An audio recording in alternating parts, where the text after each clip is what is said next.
अस्सलाम वालेकुम एवरीवन। तो सीवीएस फिजियोलॉजी में जो अगला टॉपिक हम पढ़ने लगे it is about heart murmurs. पहले आपको हार्ट मर्मर्स का अंदाजा होगा तो हम देख सकेंगे ना कौन सा मर्मर किस एरिया में बहुत ज़्यादा अच्छे से सुनाई देता है, या फिर एरियाज ऑफ द हार्ट की बात करेंगे। अच्छा, बहुत सिंपल सी बात है, बहुत आसान है कि एक दफ़ा बस कॉन्सेप्ट समझ लें ताकि आपको दोबारा से इसको रट्टा मारने की बजाय खुद से समझ के मर्मर को इंटरप्रेट करना आ जाए।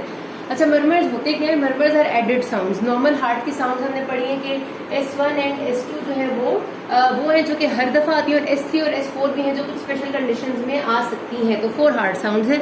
इसके अलावा कोई भी अगर एडेड साउंड आएगी तो वो मर्मर कहलाएगी। ठीक है। अच्छा, मर्मर्स में दो तरह के मर्मर्स होते हैं, हमने क्लासिफाई किया हुआ है। एक होते हैं सिस्टोलिक मर्मर्स, यानी जो कि सिस्टली के टाइम पे जब हार्ट इजेक्ट करता है ब्लड को, उस टाइम पे जो सुनाई देते हैं सिस्टोलिक मर्मर्स कहते हैं। दूसरे होते हैं हमारे पास डायस्टोलिक मर्मर्स, यानी कि जब डायस्टली चल रही होती है उस टाइम पे वो मर्मर सुनाई दे रहे होते हैं। बिफोर स्टार्टिंग बाकायदा के क्या कि एक मर्मर को अलग अलग, सिर्फ अगर आप इतना सा कॉन्सेप्ट समझ लें कि सिस्टली के टाइम पे हार्ट ने ऐसे कॉन्ट्रैक्ट करना है और ब्लड को आगे भेजना है। ब्लड को कहाँ भेजना है? Towards aorta and towards pulmonary artery. ऐसे ही है ना, जब हार्ट इजेक्ट करेगा ब्लड को एओर्टा और पल्मोनरी आर्टरी में भेजेगा तो कौन से दो वेल्व्स खुलते हैं? एक आपका एओर्टिक वेल्व और एक आपका ये वाला पल्मोनरी वेल्व। ठीक है, ये दोनों खुलेंगे। तो सिस्टोलिक, अभी हम सिस्टली की बात करें तो सिस्टोलिक टाइम पे ये दोनों वेल्व्स खुलेंगे और ब्लड आगे जाएगा।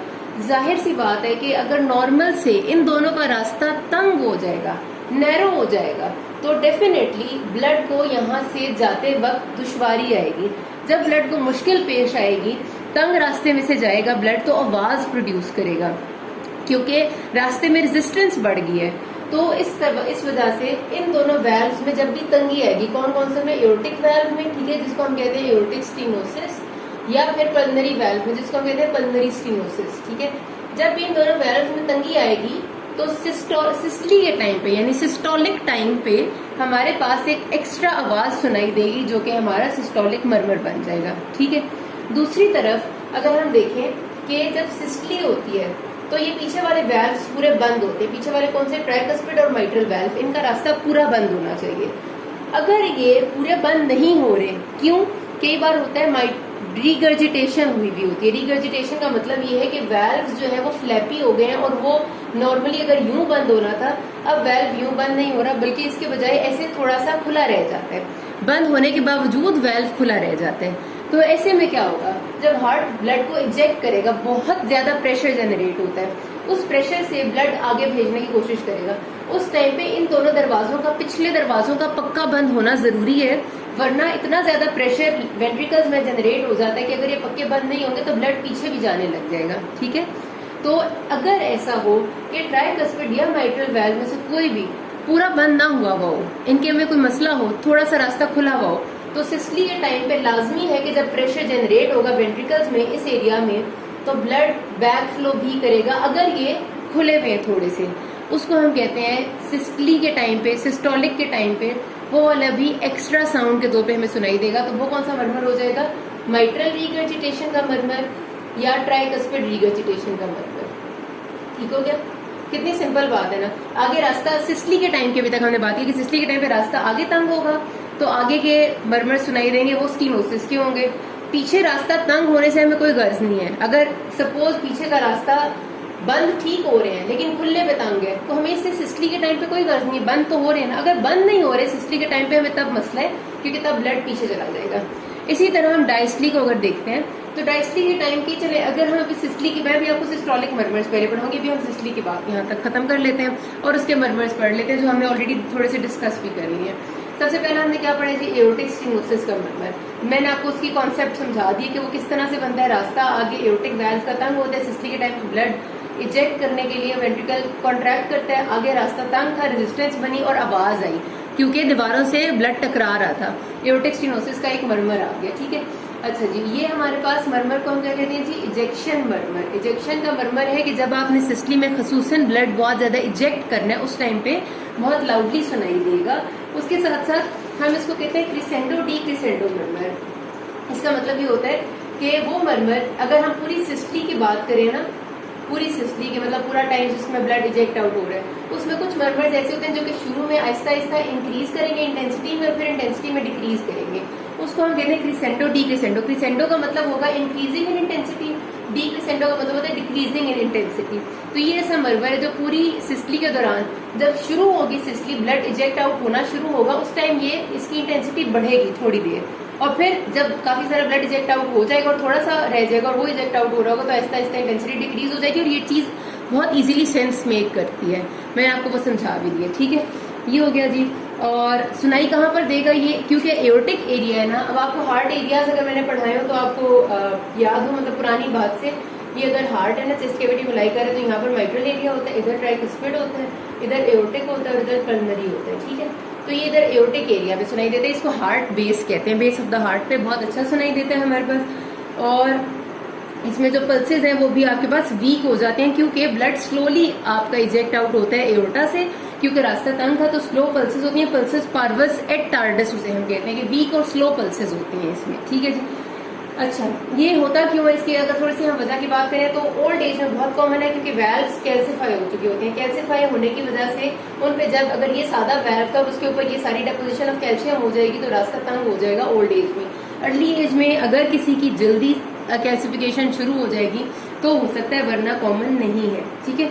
अच्छा, इसकी वजह से एक एसएडी हो जाता है, यानी पेशेंट प्रेजेंट करते हैं सिनकपी। सिनकपी का मतलब बेहोश हो जाना अचानक से, angina, heart pain and dyspnoea, shortness of breath, इसके साथ प्रेजेंट करते हैं। यानी कि इसकी जो प्रेजेंटेशन है वो तकरीबन जिस तरह एमआई की होती है, जिस तरह हार्ट अटैक की होती है, उससे मिलती जुलती होती है।